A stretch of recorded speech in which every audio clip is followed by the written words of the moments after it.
the virus, who's at risk? Adding that Consumer Reports has petitioned the FDA to define or ban the natural labels. This is your first time caucusing. Why now? We go to the story, so you get the story.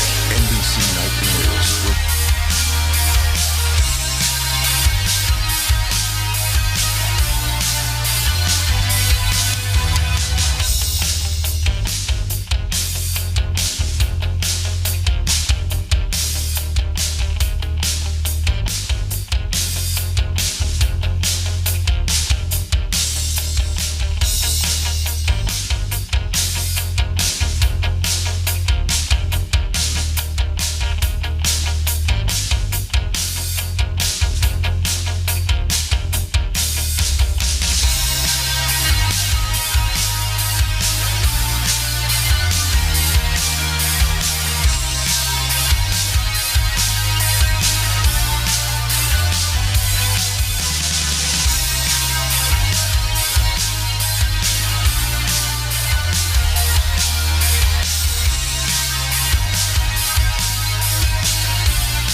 Ladies and gentlemen, please welcome to the stage Ms. Susan Sarandon.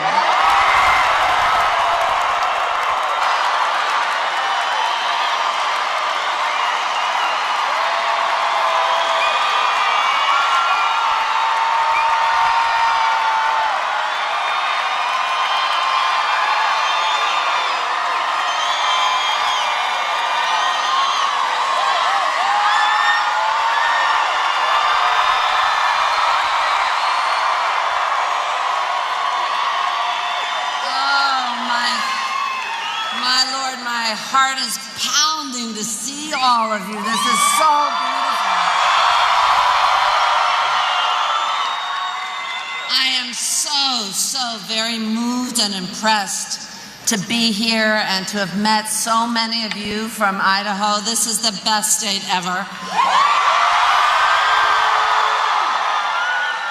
You are just full of independent thinking people with, yes, applaud yourself, with the imagination and courage to believe that change is possible.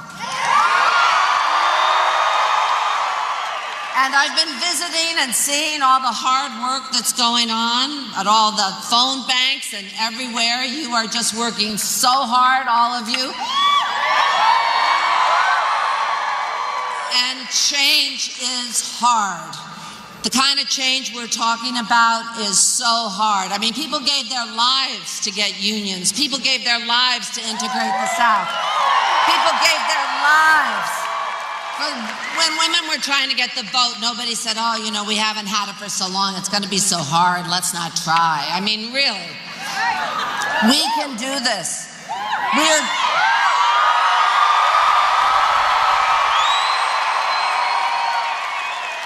And we are talking about taking on a machine that is massive. And you are the machine.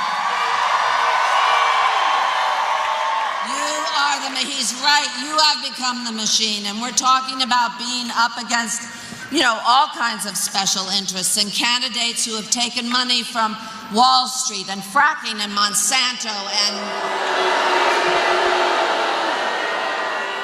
and we have a candidate whose only special interest is you.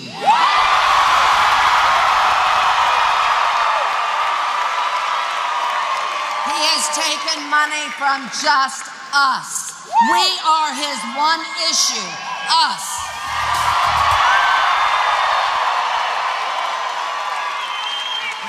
We are in a moment of history now that is very special. Very, very special. This is not just another election. This is a movement. This is a revolution. And I know by the fact that you're here that you understand that it is not going to happen again in our lifetime because of Citizen United and the way everything is rigged. There is no way we are going to get a candidate again that is not owned, that has not given his soul. And Bernie Sanders is someone who does the right thing when it's necessary, not when it's convenient, not when it's safe.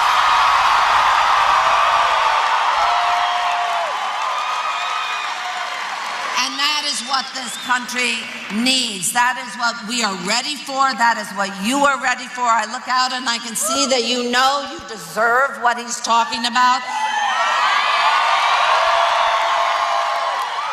And everyone here has to show up with a few people when you caucus. I know caucusing, I've been to a few of them, and it can get really crazy. And you have to be ready for that. All your training is very important. But talk to people and explain to them that this moment is not going to come again. And that's why I'm so happy to be here with you. I'm going back to New York, and we're going to all be watching what you do in this state.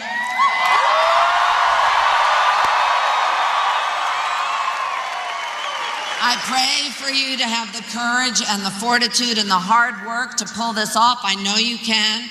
And now I am so proud to be able to give you Senator Bernie Sanders.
Let me begin by thanking all of you. What an enormous crowd here at Boise. Thank you so much.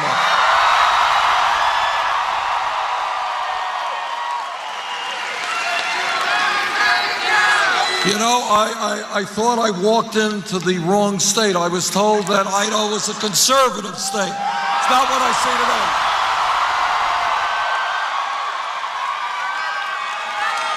Let me thank Chelsea Gayowen, Helen Strain, and somebody I have known for a very long time, Susan Sarandon.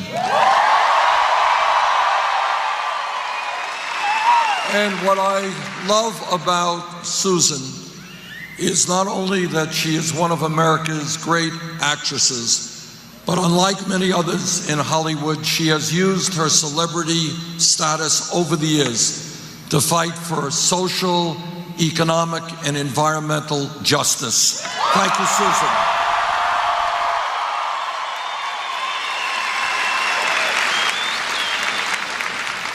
And let me begin by saying something that may surprise you, and that I think that our country is not quite as politically divided as the media often makes out.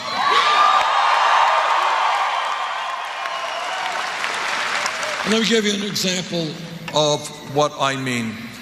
Whether you are a progressive, as I am, whether you are a conservative, as many people in Idaho are, I think there are relatively few people who think that American democracy is about billionaires buying elections.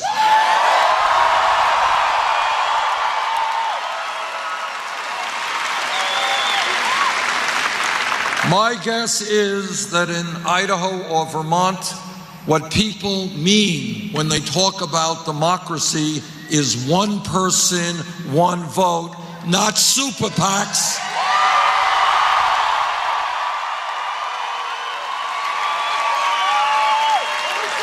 And I think that almost all of us, regardless of our political beliefs, understand that when you have a handful of billionaires like the Koch brothers and Sheldon Adelson and a few others spending hundreds of millions of dollars to elect candidates who represent the wealthy and the powerful, I think we can all agree that is not democracy, that is oligarchy.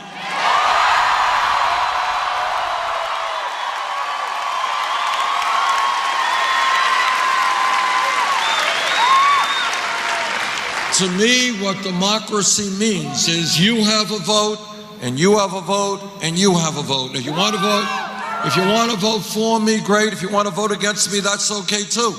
But what democracy is not about is when a handful of billionaires can control the political process in this country.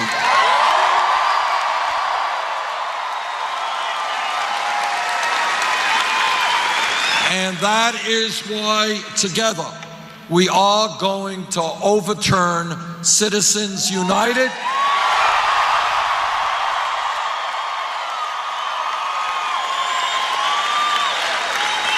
I have said it before, and I will say it again. No justice nominated by me to the Supreme Court will get that position unless that candidate is loud and clear in saying they will vote to overturn Citizens United.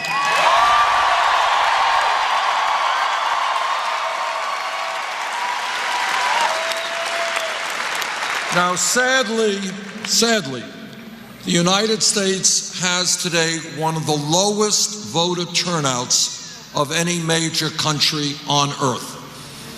And together, we're going to change that, because I think that in this great country, we should have one of the highest voter turnouts.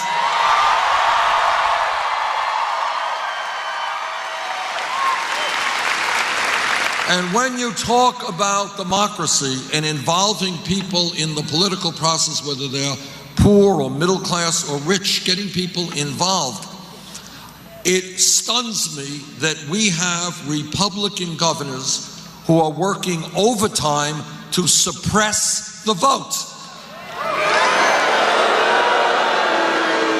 to literally make it harder for poor people or people of color or young people or old people to participate in our political process. If elected president, we're going to take those governors on, we're going to take their voter suppression on. And I say to those governors, if you don't have the guts to participate in free and fair elections, get out of politics, get another job.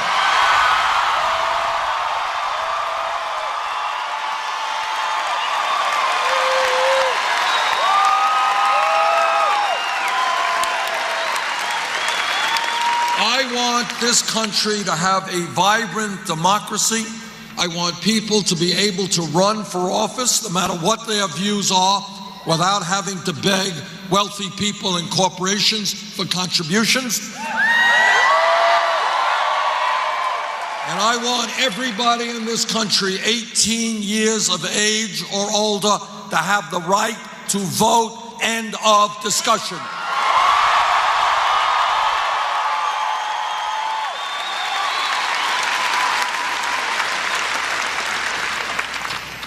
But when we talk about America and what's going on in our country today, it is not just a corrupt campaign finance system which is undermining American democracy. That is a very important issue, but it's not the only one.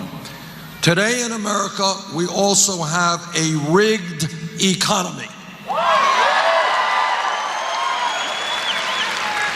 What that means is we have more wealth and income inequality than almost any major country on earth, and it is worse today than at any time in America since 1928.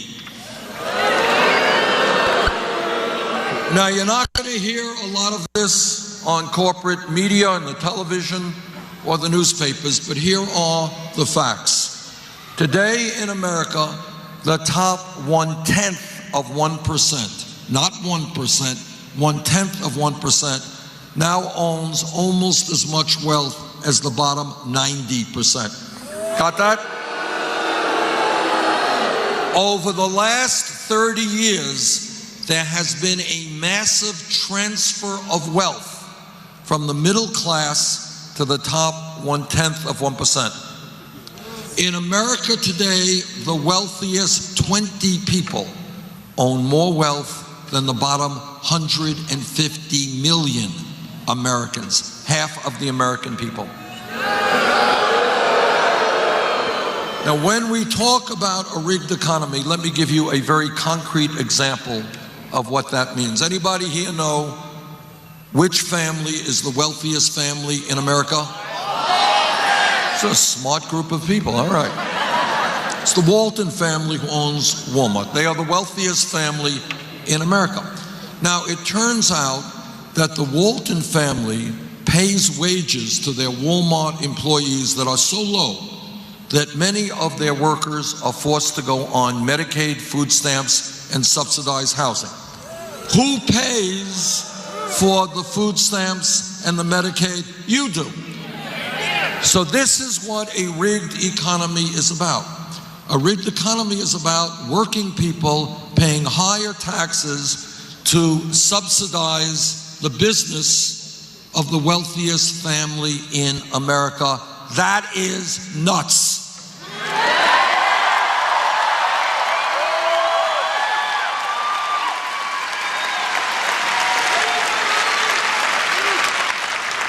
So I say to the Walton family, get off of welfare, pay your workers a living wage.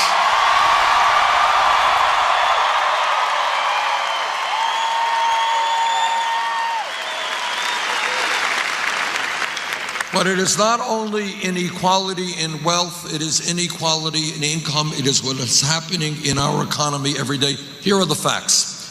The good news is, thanks to President Obama, today our economy is far, far stronger than it was 7.5 years ago.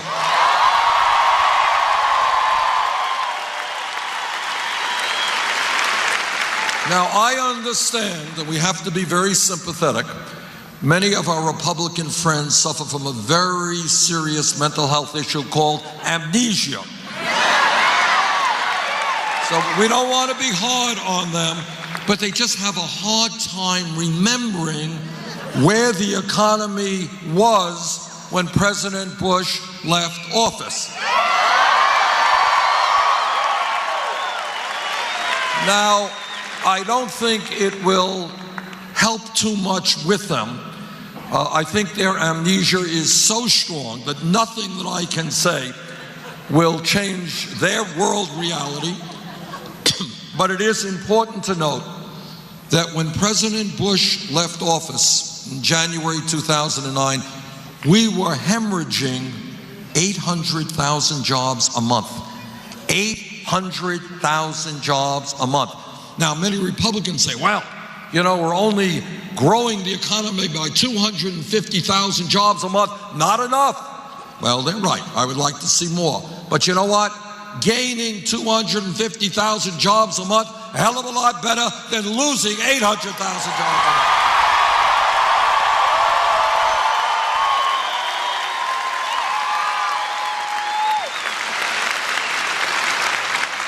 Now, many of my Republican friends are very concerned about the deficit, which is in fact a very serious issue, a national debt, very serious issue. But what they seem to have forgotten is that when George W. Bush left office, we had a $1.4 trillion deficit, the largest in the history of the United States of America. And over the last 7.5 years, we have cut that deficit very significantly.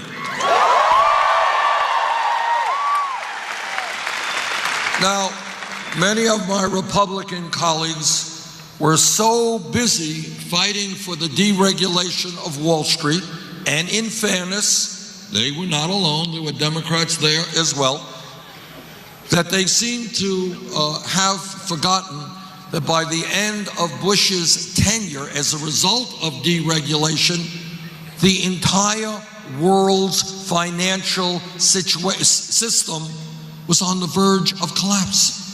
Economists were literally worried that you would put your credit card into an ATM machine and nothing would come out. The world's financial system was on the verge of collapse when Bush left office. Needless today it is much, much stronger.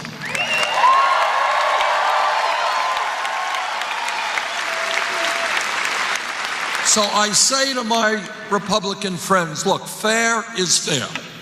You want to criticize Obama, you want to criticize Bernie Sanders, that's fine. But don't forget how far we have come economically in the last 7.5 years. Fair is fair.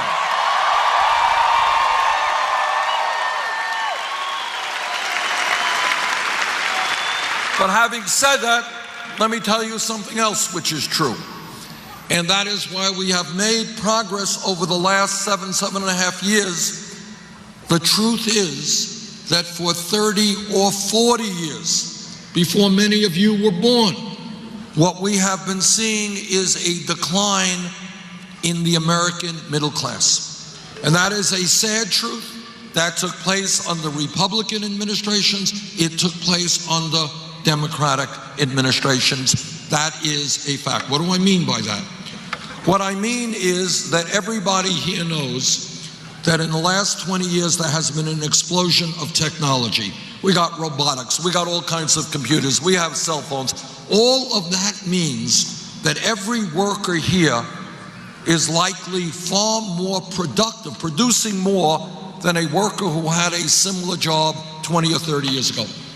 Now, if you are producing more, you would think that one of two things happens. Either you're making more money or you're working fewer hours.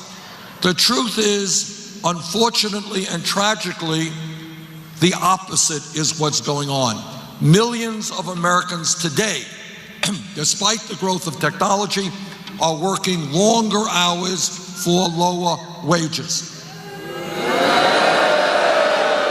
In my state of Vermont, and I expect here in Idaho, you have folks who are working not one job, but 2 jobs, 3 jobs, 3 jobs, trying to cobble together, 3 jobs, trying to cobble together enough income and health care to take care of your families.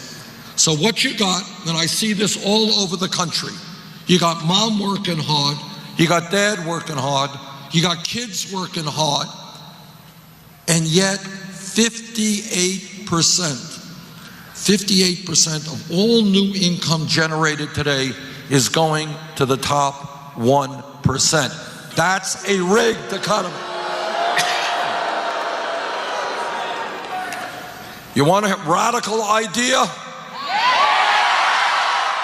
Here is a radical idea.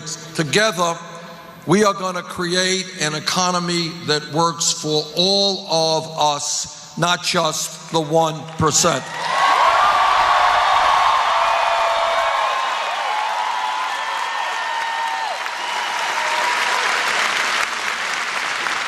What our campaign is about is something very radical, and that is telling the truth to the American people. And whether it is in our own personal lives or whether it is politically or socially, the truth is not always pleasant. It's not something that we are happy to hear, but what is also right is you cannot go forward unless we deal with the real issues, with the truth of America. And the truth today is a corrupt campaign finance system. The truth is a rigged economy where most of us work longer hours for lower wages. Almost all new income and wealth goes to the top 1%. And here is another unpleasant truth that we have to deal with.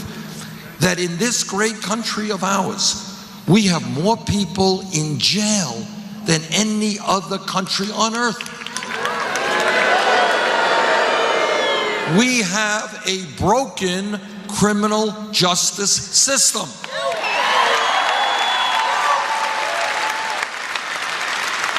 All of you know, just as an example, China, 4 times our size, China is a communist authoritarian country that doesn't look very well on dissent.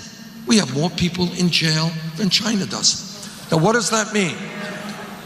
It means, for a start, that we have to recognize why people end up in jail. One of the reasons is that we have a horrendously high rate of youth unemployment. Nationally, for white kids between 17 and 20 who graduated high school, real unemployment, 33%. For Latino kids, 36%. For African American kids, 51%. In my view, we should be investing for our young people in education and jobs.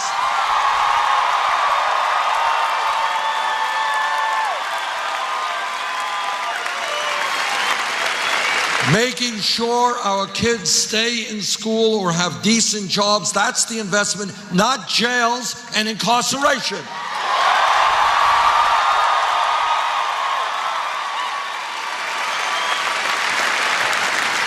And in terms of criminal justice nationally, we have got to take a look at a lot of local police departments. We are tired of seeing unarmed people, often African Americans, shot by the police.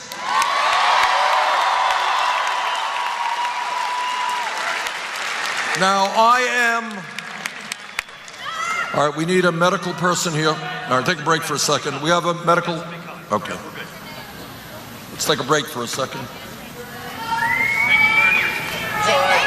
All right? He's good. Good, okay, all right. He's good, okay, he's being taken care of.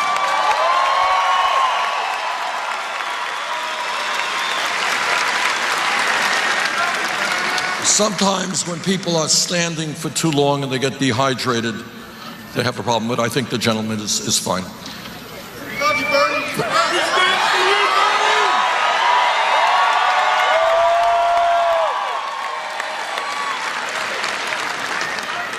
What the campaign is about is thinking outside of the box and not accepting the status quo as something that has to exist.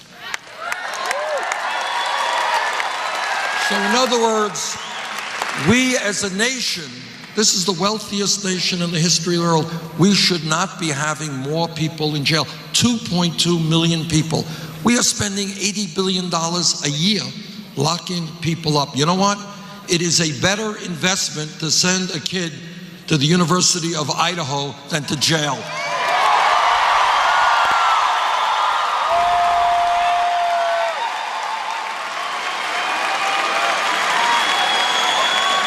Now, I am a former mayor, and that's not a radical idea.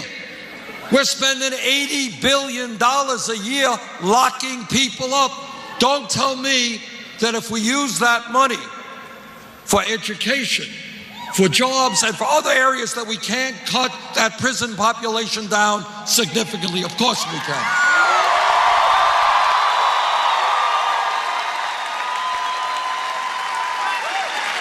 I am a former mayor of Burlington, Vermont. Would love you all to come up and visit us in Vermont someday. We are a very rural state, not quite as rural as Idaho. We're pretty rural. You'll enjoy it when you visit us. But I was a mayor of the largest city, Burlington, for 8 years. I've worked with police officers all my life. Vast, overwhelming majority of police officers are honest. They are hardworking.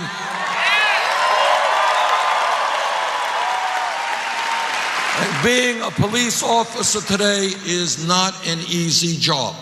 But when any police officer, like any public official, breaks the law, that officer must be held accountable.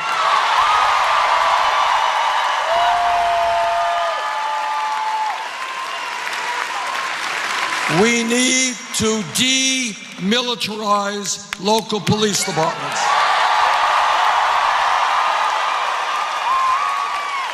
We need to make police departments look like the diversity of the communities they serve.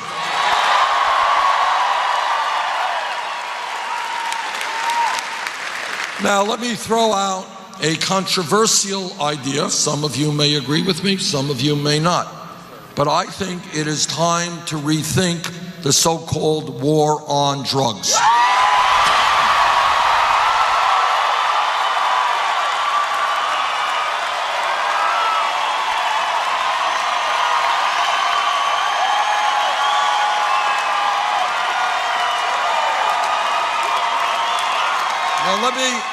Let me tell you what I mean. Let me tell you what I mean by this.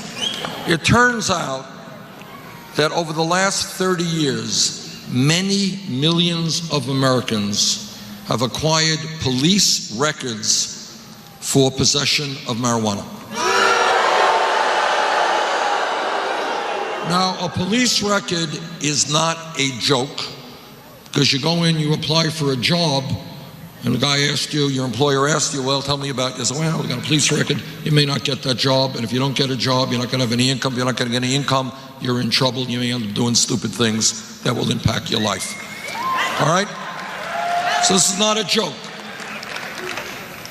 Right now, some of you may know it, some of you may not, that under the Federal Controlled Substance Act, marijuana is listed as a Schedule I drug. And right alongside of it, as another Schedule I drug, is heroin. Now, I trust that every person here today knows that heroin is a killer drug.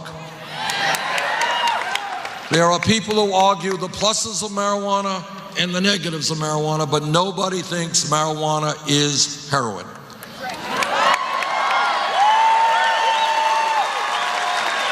And that is why I have introduced legislation to take marijuana out of the Federal Controlled Substance Act.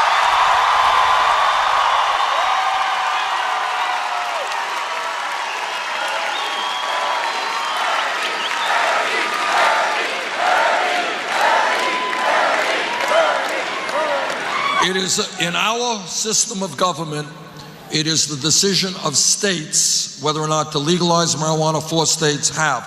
But it should not be a federal crime.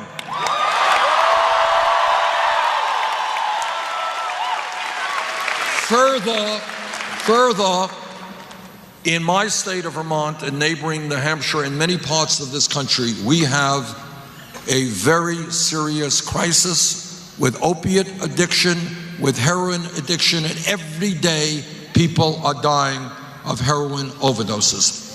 In my view, when we look at drug abuse and when we look at addiction, we have got to look at it as a health issue, not a criminal issue.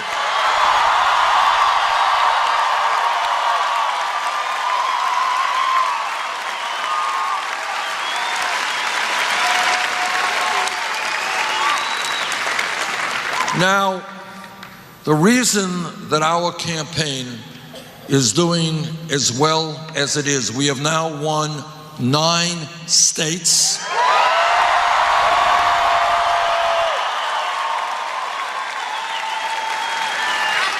And if all of you come out to caucus tomorrow, we're going to win here in Idaho.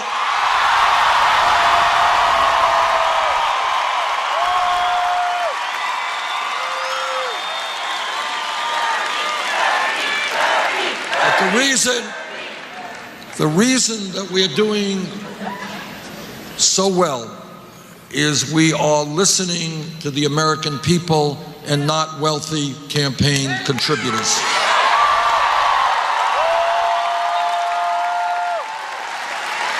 Now, one of the important differences between Secretary Clinton and myself is how we raise money for the campaign.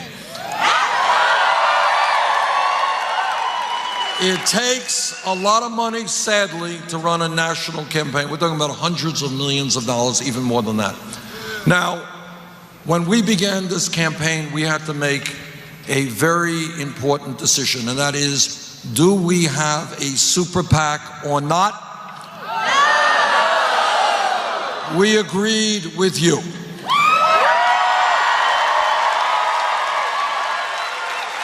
So we are the, look, we concluded at the end of about 1/10 of a second that we do not represent Wall Street, corporate America, or the billionaire class. We don't want their money. We don't need their money.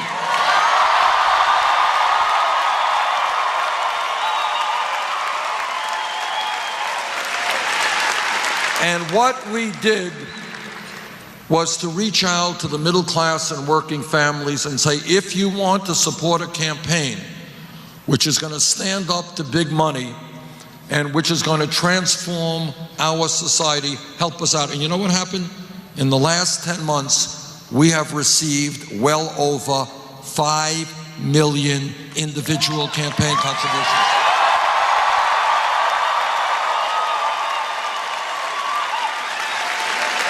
Anybody know what the average campaign contribution is? $27.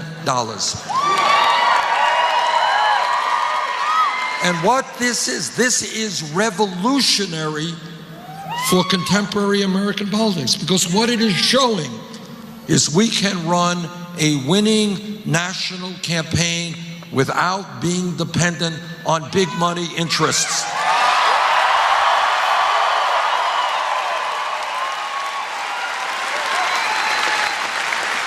To paraphrase Abraham Lincoln at Gettysburg, this is a campaign of the people, by the people, and for the people.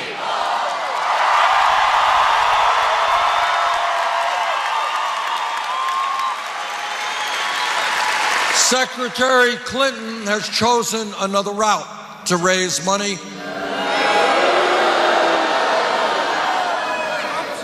She has more than one super PAC, but her largest super PAC recently reported that it raised $25 million from special interests, including $15 million from Wall Street. Secretary Clinton has, as many of you know, given speeches behind closed doors on Wall Street for $225,000 a speech. Now, what I have said is, if you're going to get paid $225,000 for one speech, it must be an extraordinarily brilliant speech. It must be a speech which could turn around modern civilization. It must be a speech written in Shakespearean prose. And if it is such a great speech, the secretary should share it with the whole world.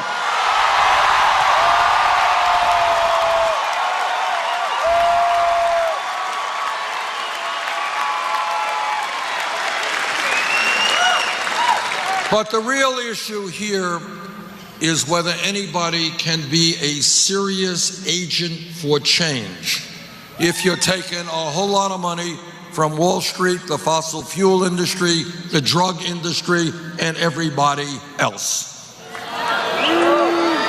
Now, this campaign has been listening to working people all across this country. You know what workers are telling me? They can't make it on $8 or $9 an hour.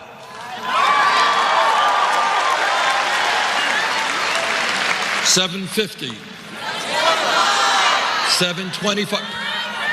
All right, raise your hand if you're making less than $8 an hour here. Holy moly! You waitress? Yeah. And then you got waitresses and waiters who make even less. Look. All right. Well, it's welcome to America. We got millions of people. Here is the point. Media doesn't cover it, but it's time we did cover it. We have massive levels of income and wealth inequality, and yet millions of people are trying to make it on $7.25, waitresses on even less than that, $8 an hour, $9 an hour. Here's the truth. You can't make it on $7 or $8 an hour. I just met yesterday a woman. She said, Bernie, I am working 60 hours a week. I have a little daughter. I don't have time to spend with my daughter. This is a story being told all over America. And what that tells me is that we have got to raise the minimum wage to a living wage, $15 an hour.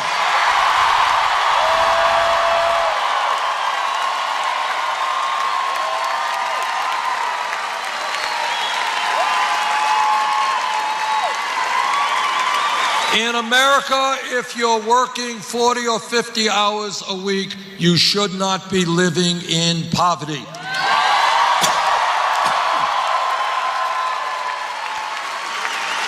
And here is a similar issue, another issue. Our campaign is listening to senior citizens and disabled veterans. And all of us know how much we owe to the men and women who put their lives on the line to defend us.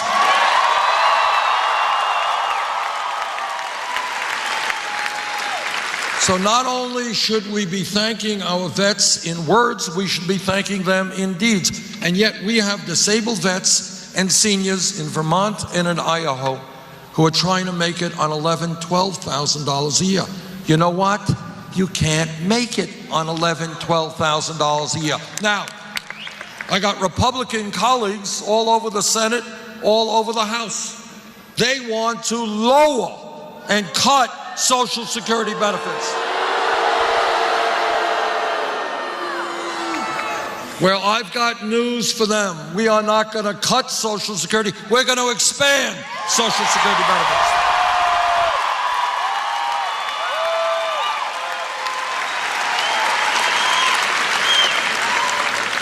This campaign has been listening to women.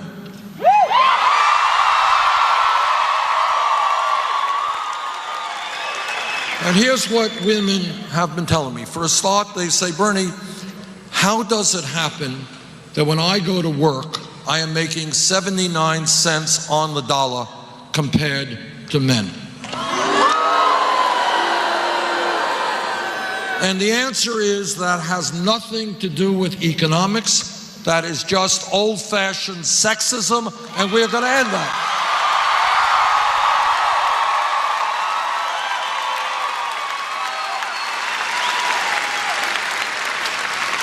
This campaign has been listening to young people.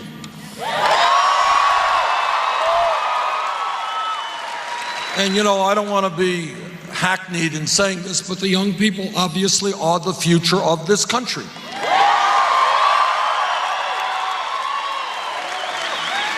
And I have been very proud in state after state winning the vast majority of young people's votes.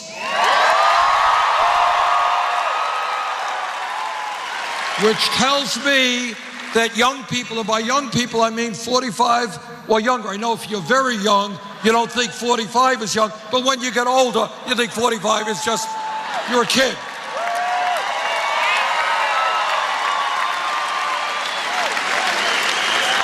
But all over this country, state after state, we're winning people 45 or younger, which tells me our progressive agenda is the future of America.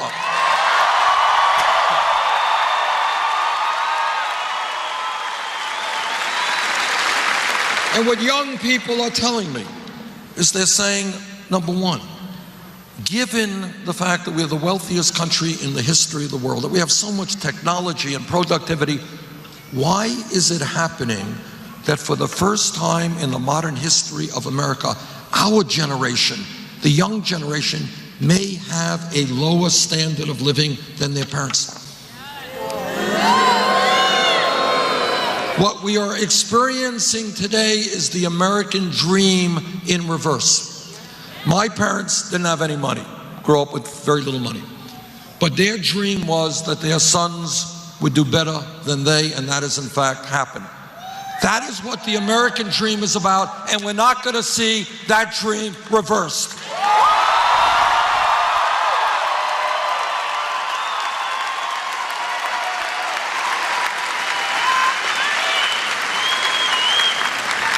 And what young people are also telling me is they say, look, everybody has told us how important education is. Everybody has told us, get the best education you can. Everybody has told us that we're living in a competitive global economy and we need a well-educated workforce to succeed.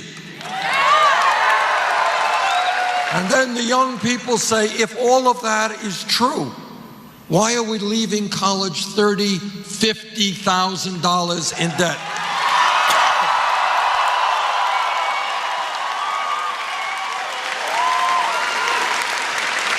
Anybody here with student debt? All right. All right, just what this campaign is about is thinking outside of the status quo, outside of the box. I want you all just to see, which the media will not report, the reality of what we're talking about right here in Boise, Idaho. I asked people how many of them making less than $10 an hour. A lot of hands went up. I asked people here how many of them have student debt. A lot of hands went up. The question is, if we think that education is so important, why is it that we are punishing millions of people because they did the right thing and they got an education?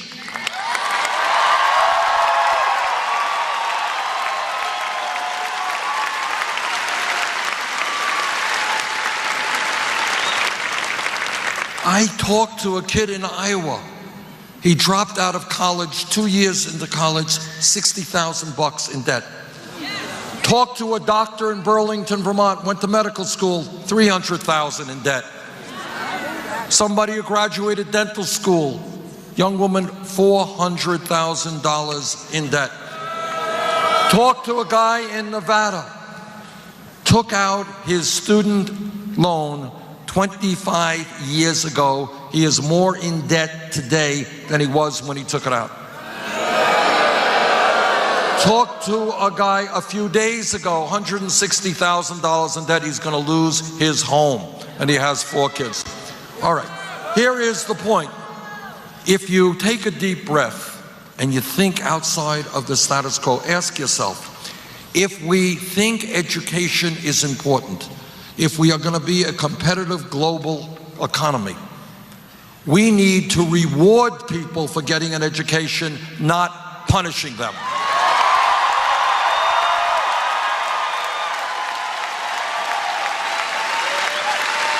And think about this. Think about this. 100 years ago, very courageous and foresighted people, they said every child in America, regardless of his or her income, should be able to get a free public education. Now think about it. 100 years ago, what they were saying is it's not fair for rich families to have their kids go to school while working class kids were working on the farm or in factories. And they said all kids have got to get a public education. That was extraordinary. Today, in 2016, think about it. The world has changed. The economy has changed. Technology has changed. People need more education than they got 50 years ago if they're going to succeed in the economy.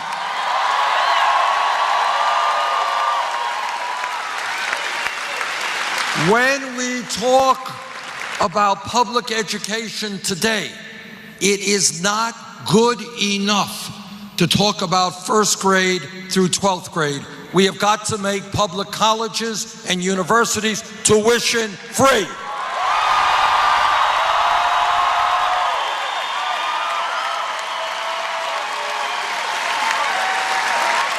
Is this a radical idea? It really isn't. The world has changed, and we have got to change with that world. If you need more education, Germany does it, Scandinavia does it, countries all over the world do it. We can do it too. Now people say, and this often is a criticism levied at me, Bernie, you think too big, you're too radical. Where are you going to get the money for this? Now I want you to think about this. 8 years ago, as a result of the greed, the recklessness, and the illegal behavior on Wall Street, our economy suffered the worst economic downturn since the Great Depression, right? Somebody just mentions they lost their house. Millions of people lost their homes, their jobs, and their life savings. And what did Congress do? No, they did something. They did something. They bailed them out. Now, somehow, for the establishment types, it was perfectly natural. Why would you not bail out the crooks on Wall Street who destroyed the economy? Hey, that's what you're supposed to do. Well, this is what I think. I think that right now we should impose a tax on Wall Street speculation.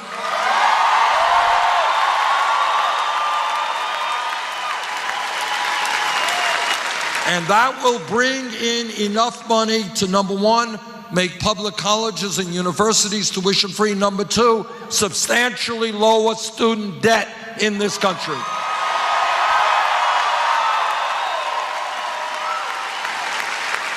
If Congress could bail out Wall Street, it is Wall Street's time to help the middle class of this country.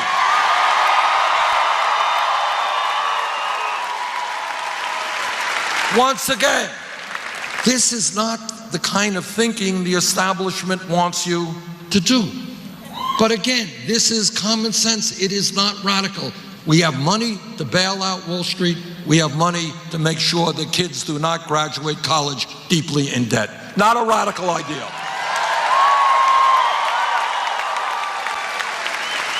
This campaign is listening to the Latino community.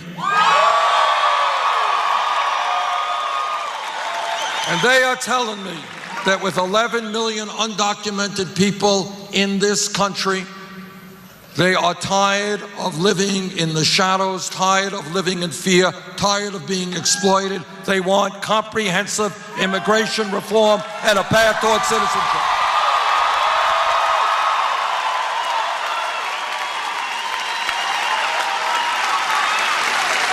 This campaign is listening to our brothers and sisters in the African American community.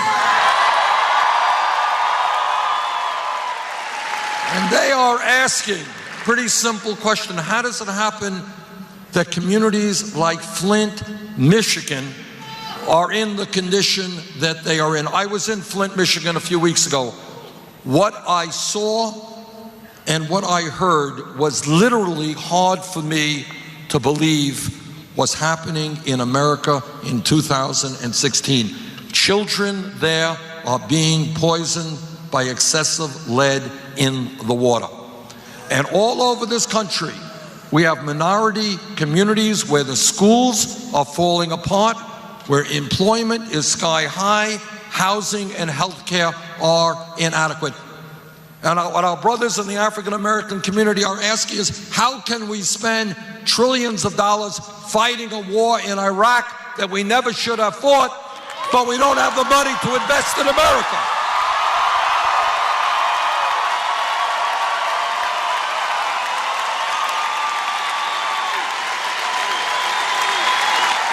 And by the way, if anyone thinks Flint, Michigan is the only city in America with a water problem, you are surely mistaken. We're looking at hundreds of communities in America with inadequate water, inadequate wastewater plants. In fact, our entire infrastructure in many parts of this country, roads, bridges, levees, dams, airports, our rail system is in massive disrepair. We can create 13 million jobs by rebuilding our crumbling infrastructure. That's what I intend to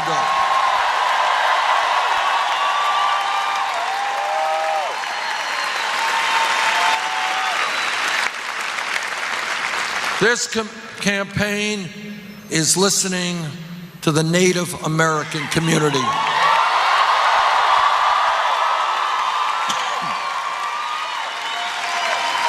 I do not have to tell anybody here who has read 5 minutes of American history for you all to know how horribly and dishonestly our country, our government, from way back before we were a country, has related to the Native American community. They have been lied to, they have been cheated, treaties that were negotiated have been broken. And yet, we owe so much to the first Americans.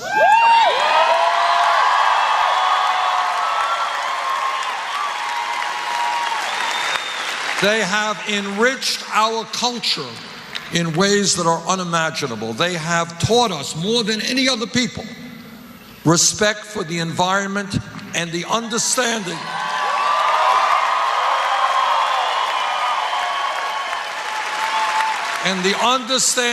that we as a people have got to live as part of nature, not destroy nature.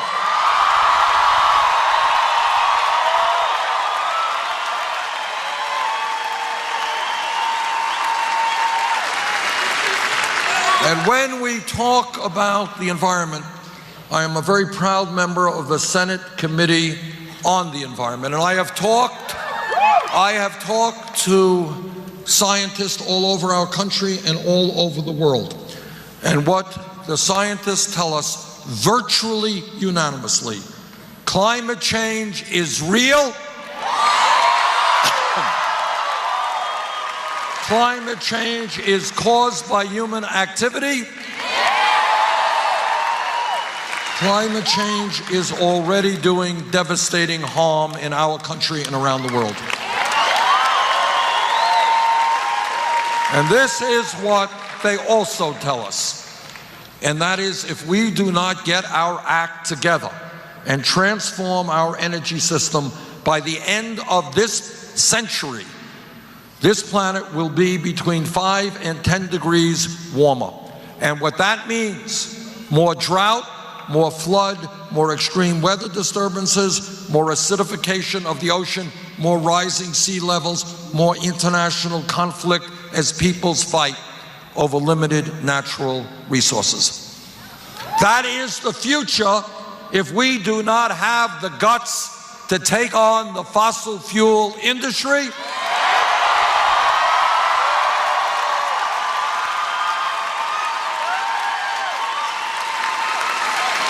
and to tell them that their short-term profits are not more important than the future of this planet.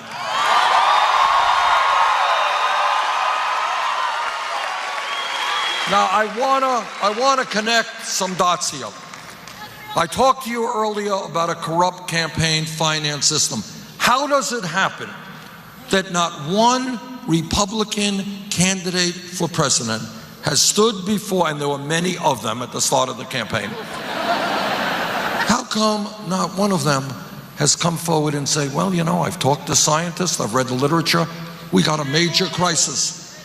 The answer gets back to a corrupt campaign finance system. If any one of them were to tell you the truth about climate change, that candidate would lose his funding from the fossil fuel industry. And that is the power of money in politics. And that is why we've got to end this corrupt campaign finance system.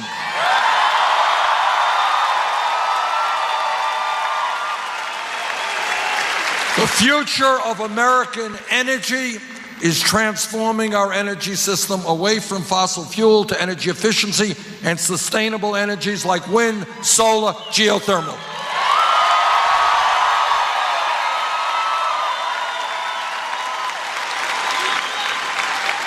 Question, here's the question. Let's see if anybody knows the answer.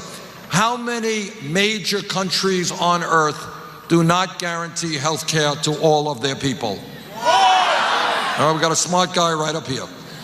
Answer is 1, and you are living in that country. Somehow or another, United Kingdom, France, Germany, Holland, Scandinavia, Canada, every major country on earth guarantees health care to all of their people. Now, I'm a member of the committee that helped write the Affordable Care Act. It has done a lot of good. We have done away with the obscenity of pre-existing conditions. We have added 17 more million people to the ranks of the insured, and we've done away with discrimination against women in healthcare.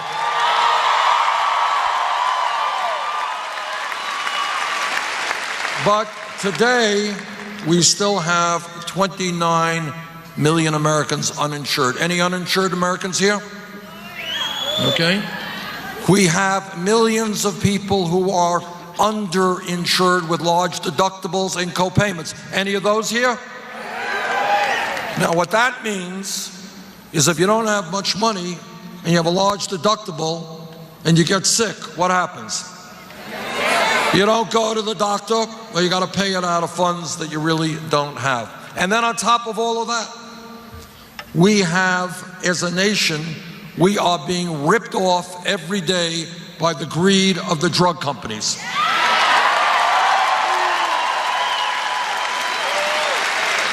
They charge us the highest prices in the world for prescription drugs. 1 out of 5 Americans cannot afford to fill the prescriptions their doctors write. And yet, last year, the 3 major drug companies made $45 billion in profits. Now, I have been criticized for saying this, so I will say it again as clearly as I can. In my view, health care is a right of all people, not a privilege.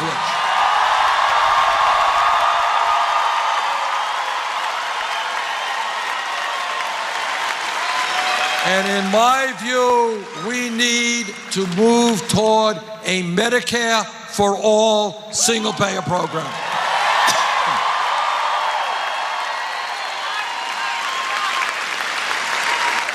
Now, again, I know that the issue I'm going to talk about is controversial here in Idaho, but let's talk about it anyhow. We got Republicans going all over this country talking about family values, how much they love families.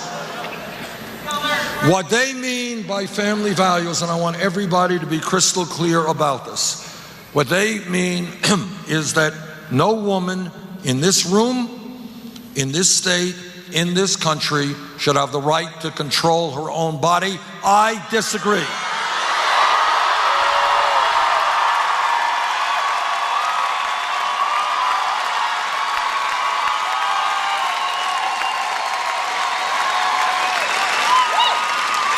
And what they mean by family values is that our gay brothers and sisters should not have the right to get married. I disagree.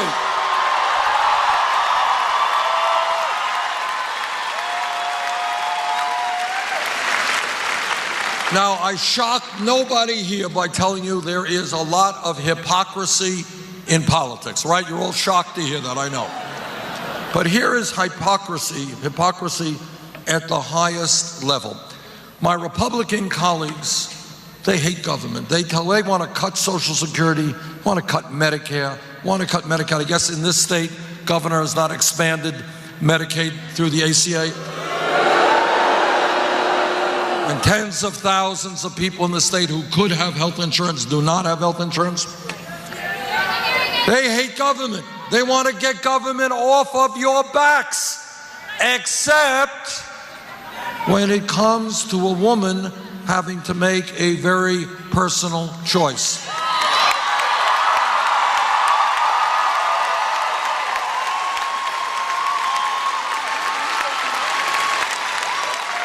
Now, I don't understand how you can talk about getting government off of our backs when you want government at the local, state, and federal level to tell every woman in America what she has to do. That's hypocrisy.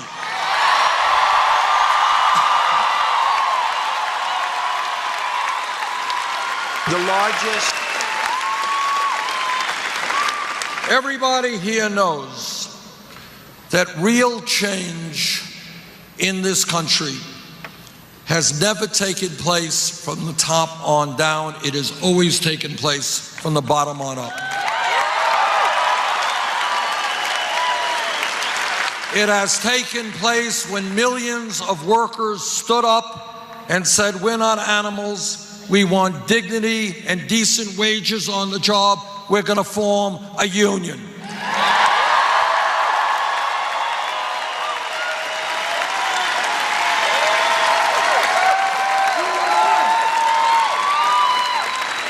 It has taken place when millions of African Americans and their white allies rallied together forever.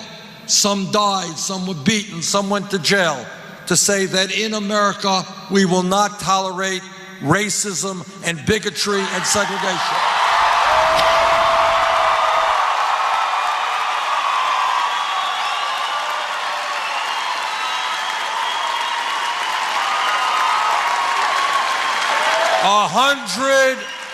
A hundred years ago, people forget this. 100 years ago, not a long period from an historical perspective, women in America did not have the right to vote, could not get the education they wanted, could not do the jobs they wanted. 100 years ago. But what happened is women and their male allies said, you know what? In America, women will not be second-class citizens.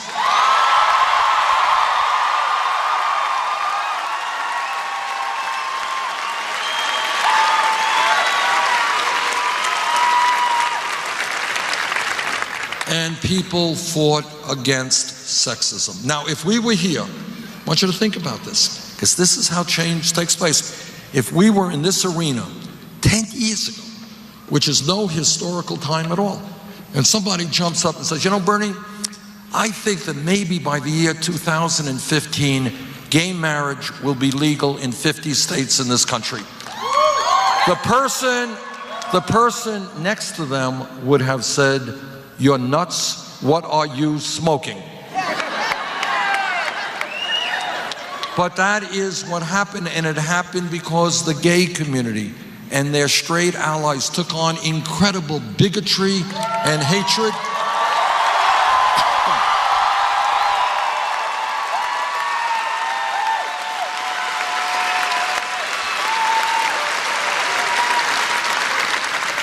And what they said is that in America, people should have the right to love whoever they want, regardless of their gender.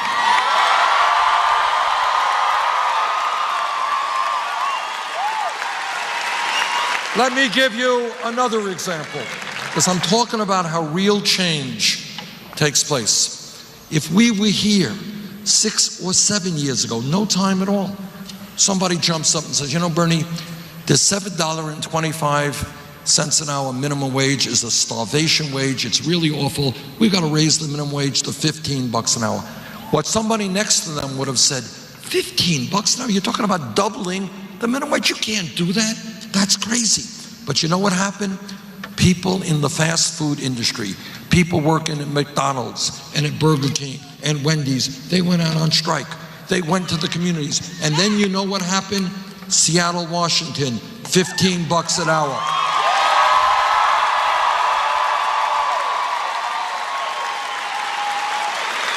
San Francisco, Los Angeles, Oregon, New York, $15 an hour.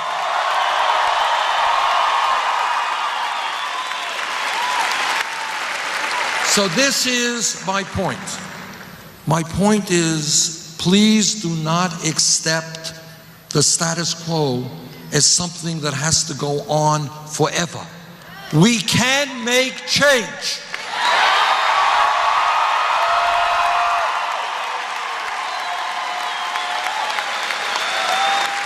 If we have a vision of where we want this country to go, if we do not allow the Donald Trumps and the others to divide us up,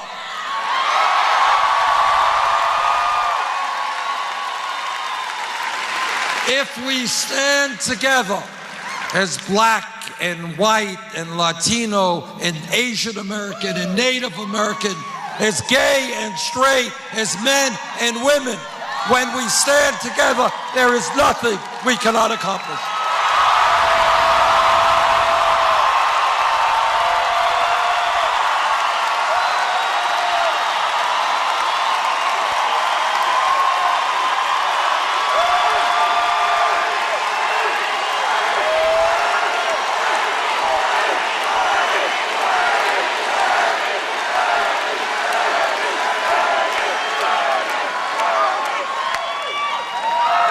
See, my opponent and others think that our vision is too great. I don't believe that for a second, and that's part of the problem. That's what media is about. That's what the establishment is about, is they're telling you that these are your options, A to B, which is nothing. Our options is to create the kind of America that we know we can create. This is the greatest country in the history of the world. Don't tell me that we are the only, and have to be the only major country on earth that doesn't guarantee paid family and medical leave to its workers.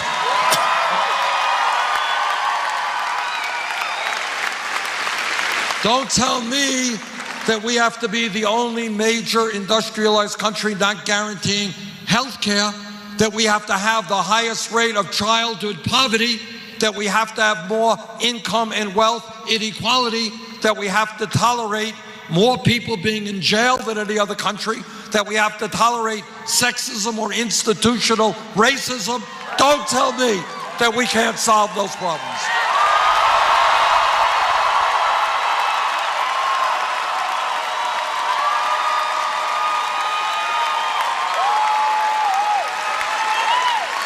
Now, this country is facing a very, very difficult and interesting political choice. Now, in my own view, one of the criticisms that is levied against me is, well, Bernie Sanders, nice guy, he combs his hair really well. But he cannot win a general election. So let me just tell you that in the last major poll, national poll that I saw, NBC, Wall Street Journal, we were 18 points ahead of Donald Trump.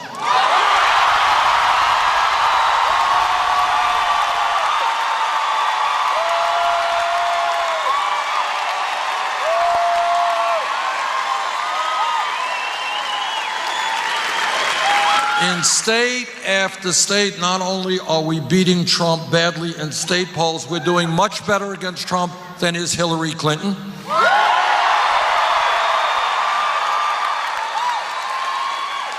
And I'll give you just one example that really stunned me. I mean, polls are polls, and you always take them with a grain of salt. But just the other day, yesterday, I think, in the state of Utah, one of the more conservative states in America, Bernie Sanders was beating Donald Trump by 11 points in Utah.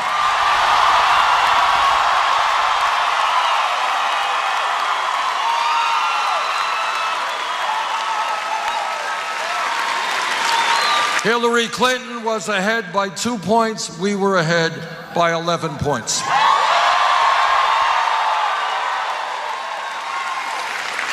Now, the American people, and this is what I think the folks in Utah are very conservative state, and here in Idaho believe, and that is, we are not going to elect a president who insults people every single day.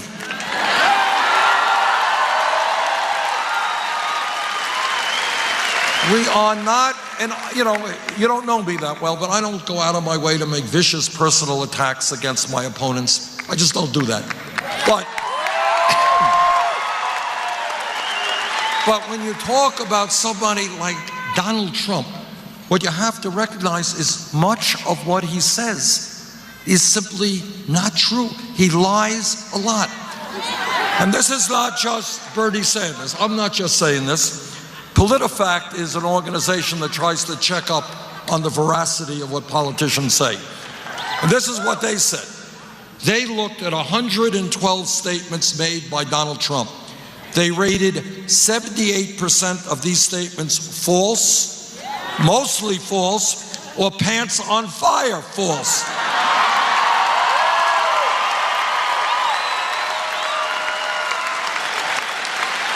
I have many conservative friends. We disagree. But to be conservative doesn't mean to say you're dishonest. You believe what you believe. Donald Trump is a pathological liar, and the American people understand that.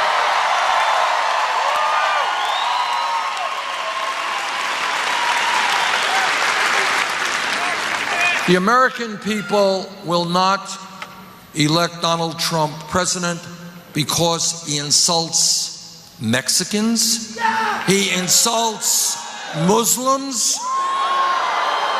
he insults women, he insults veterans, he insults the African American community. And I want you all to remember this, because this is important. Before he was running for president, Trump was the leader of the so-called birther movement. And that was a very dangerous, awful movement which was trying to delegitimize the presidency of Barack Obama. You know, it is one thing people want to disagree with Obama, that's fine.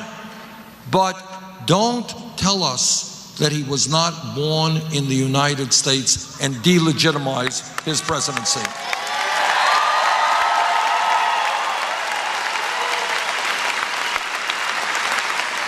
And I have always found it interesting that my dad was born in Poland, the president's father was born in Kenya.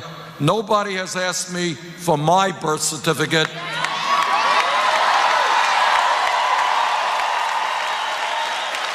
Maybe it has something to do with the color of my skin. I don't know.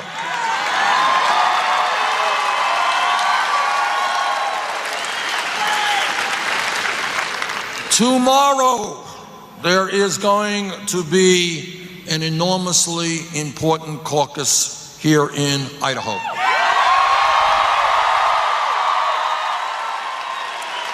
The caucuses begin at 5 p.m. Pacific time, 6 p.m. Mountain time. And here is the story. First of all, I think it would be just extraordinary for this country if what is perceived to be a conservative state like Idaho stood up and said, we are part of the political revolution.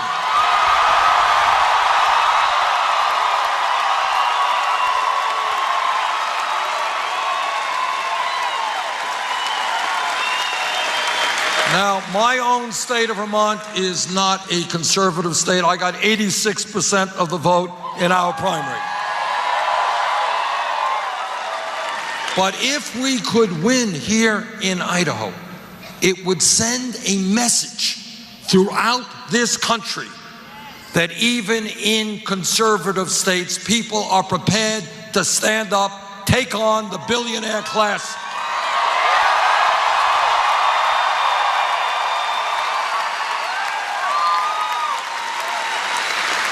Now, what we have learned in this campaign so far is we win when the voter turnout is high, we lose when the voter turnout is low. Please come out tomorrow night. Let's have a record-breaking turnout in Idaho. Thank you all very much.